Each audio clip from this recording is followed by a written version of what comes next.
Guys, nauwi ng walang pera. Ay, okay lang. At least buhay. Joke lang. Ang pera, kikitain ko pa. Pero yung tiwala, Yung buhay, yung tiwala na binigay ko sa tao na Nawala. binigyan ko ng pera, wala na. Malabo nang maibalik.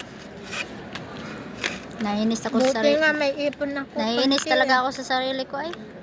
Bakit ba ako nagtiwala sa ibang tao, hindi sa magulang ko, sa mama ko, sa mga kapatid ko. Naiyak talaga ako kanina. Okay yung lang. yung bang iyak ko kanina, Okay lang ako lahat na talaga halo-halo na. Ay, Kuya Jay, mahihiram ako sa'yo pag uwi, ha?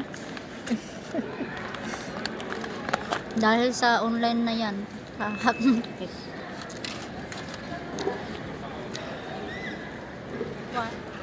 Alam mo Kuya ba, Jay, alam mo ba sis, alam mo na, mag-apply ako sa Singapore. pinagdasal ko yan eh. Sabi ko, Lord, bigyan mo ako ng sign para iwan ko itong online business na to. Alam mo ba, 2 beses ako binigyan ng sign, sis. Ano, talaga. Si Lord nagbigay sa akin ng sign. Nung una, nagpadala ako kay mama. Hindi ginamit ni hindi pinadala yung pera. Bumili ka na kape mo? Doon sa online business. Mm. Hindi pinadala ni mama. Kasi Sa alam dalawa- na, Oh, alam na ni Lord talaga. Mm. Tapos ang pangalawa niyan, nung September, kinuha ko yung pera ko. Doon ko nalalaman lahat. Kunin ko yung pera ko, 30K. Hindi niya binalit sa akin. Doon Pero na, may ipon ka pa ngayon. ano na lang, yun na lang talaga natira sa akin, 30K. May naman mo ako tintig. Wala nga sa akin eh.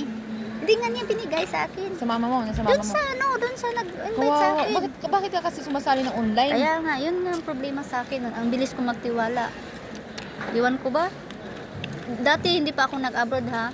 Nasa Pinas pa ako. Ang trabaho ko is nasa restaurant, nasa bake shop ako. Na-scam din ako. Taga Thailand. 8K. Bakit bigyan din ako? Ha? Kaya nga. Sabi ko nga sa'yo eh. Hiram mo na ako sa Singapore. Ay, habi, para Singapore ako. Ito, kasama ko to. Kasi nagsigas ako, natakot. Ako naman work ko account. Kaya nga wala. Kaya wag ka nga. Sabi ko nga sa'yo, kinakabahan ako sa'yo eh, kanina eh. Sabi ko, wag ka na lang mag-cross county. Huwag ka na lang kasi mag-contact. Umuwi ka sa family mo. Eh, Diyos ko.